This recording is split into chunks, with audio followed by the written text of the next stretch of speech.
After checking in at the CDL office, we will return to the motor coach. The engine will be shut down on the motor coach, and we will prepare to begin our air brake test. The air brake test actually consists of 6 different individual tests, and we will be doing them one by one. The very first test is the governor cutoff. So as we get into the motor coach, again, the engine will be shut down.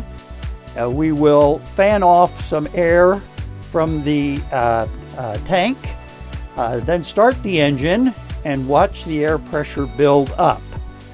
We know that on this particular bus, the cutoff is approximately 136 psi.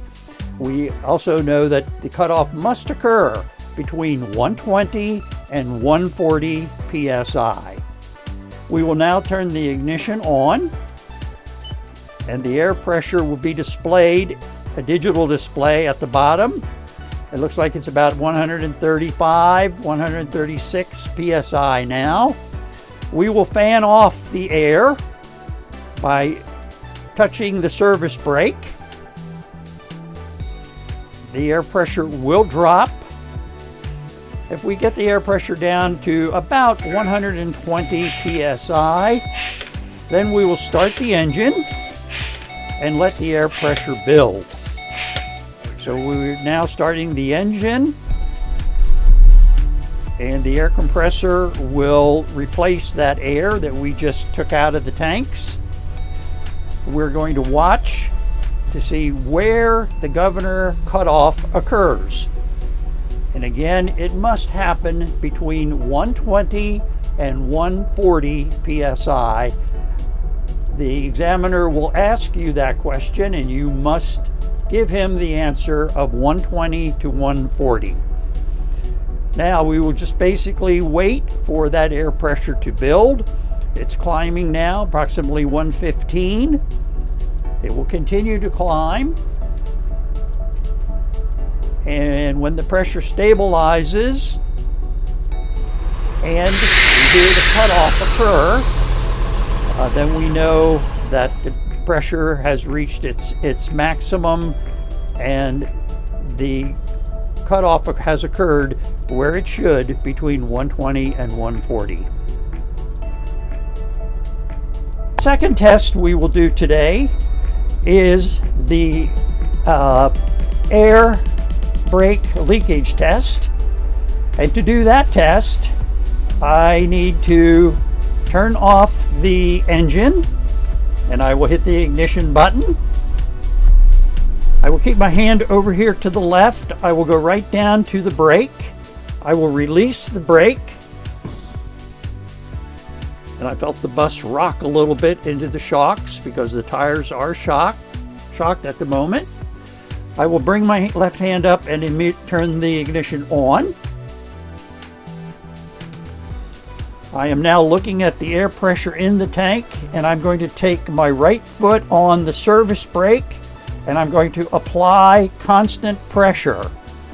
The key here is to apply constant pressure on the brake. I'm going to wait until those pressures stabilize. Okay, they're at 118 and 127 in tank 2, 118 in tank 1. This normally takes anywhere from about 20 to 30 seconds. Looks like they've stabilized to me. I will now start my 1-minute timer. The air pressure throughout the entire braking system of the entire bus cannot drop more than 3 psi, and in fact it can increase. That's not a problem. It just cannot drop more than 3 psi during the 1-minute period. I'm continuing to apply constant pressure. We are at the 30-second mark right now. My pressure is holding steady, and in fact tank 1 went up 2 psi. I'm continuing to apply pressure. Again, the pressures are stabilized. All looks good. 119 in tank 1, 128 in tank 2. We are rapidly approaching the 1 minute mark. We have reached the 1 minute mark, and my pressures are at 120 and 128. So the pressures, in fact, have not dropped. They've actually increased, which is fine. And this test has been satisfactorily completed.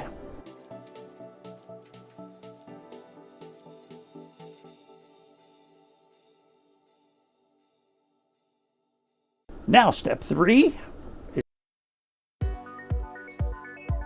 Now, my pressures are still up, but now I'm going to leave the ignition on so I can see the pressures, leave the brake released. So now I want to see where my alarms come on.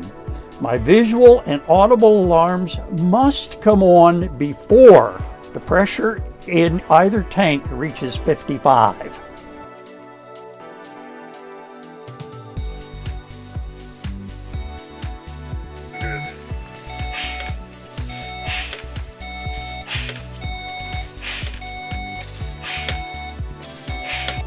Tank 1 and tank 2, they both drop just under 100 psi.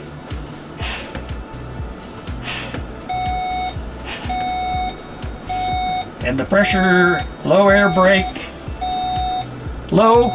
pressure, okay, in the 2 tanks came on approximately 77 psi. Again, they must come on before the pressures reach 55, so it has passed the low air pressure test, both tanks coming on at approximately 77 psi pressure. Our next test, part of the air brake test, is to check the parking brake, the spring brake, the emergency brake. This brake is referred to by all of those terms. It's actually the parking brake, but it is spring-loaded.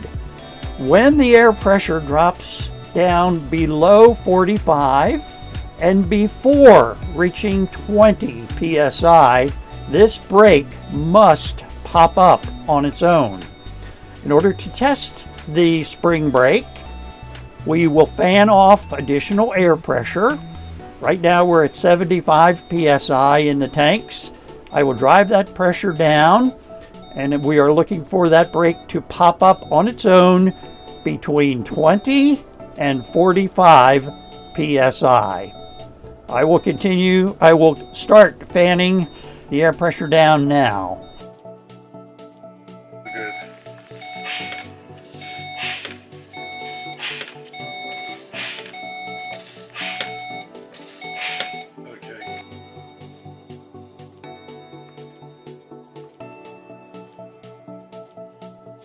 It's now below 45.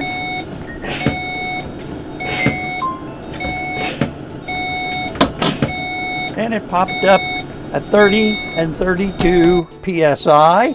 So it passes the spring brake test because it released between 20 and 45 psi as it should.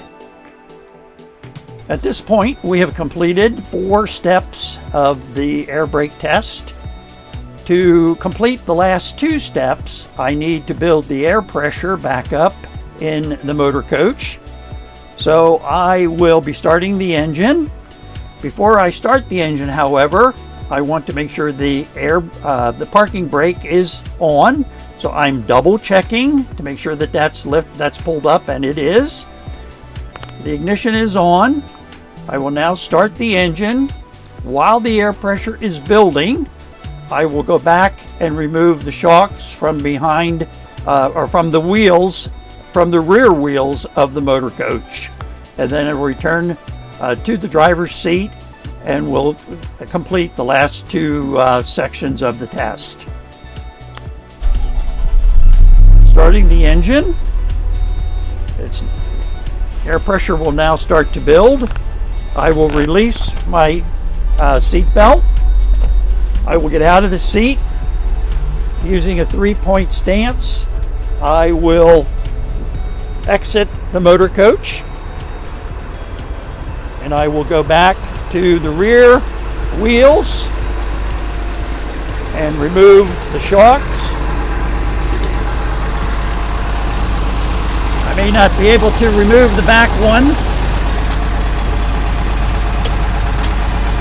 because it rocked back. Okay, we've completed 4 steps of the air brake test. We are now ready to do the 5th step, which is checking to make sure that the air brake holds the motor coach.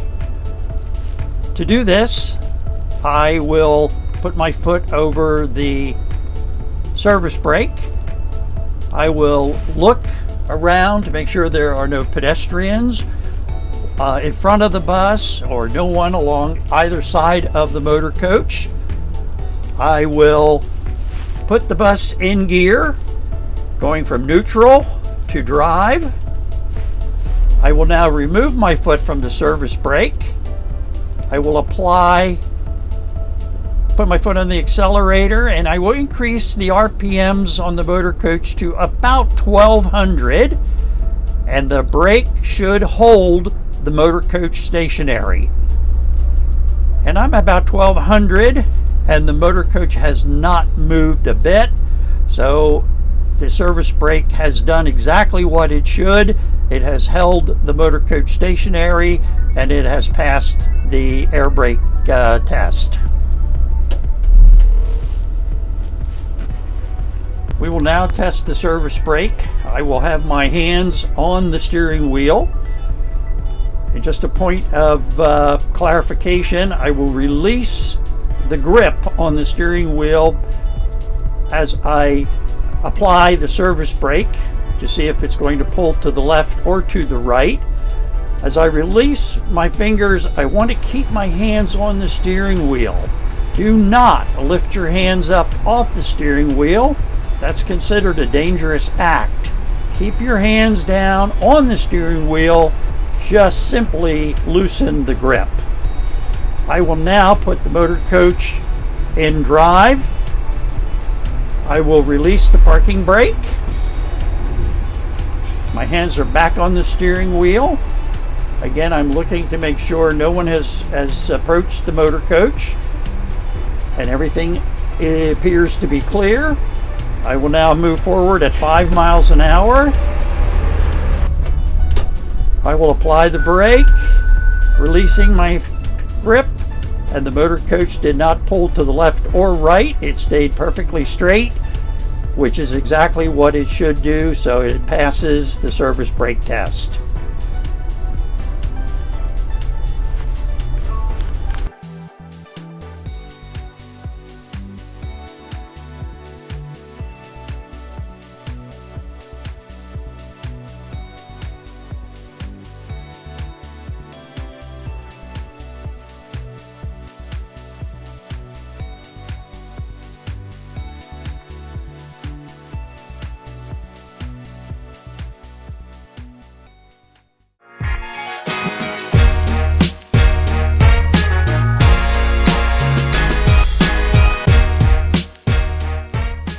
Hey, thanks for watching today's video.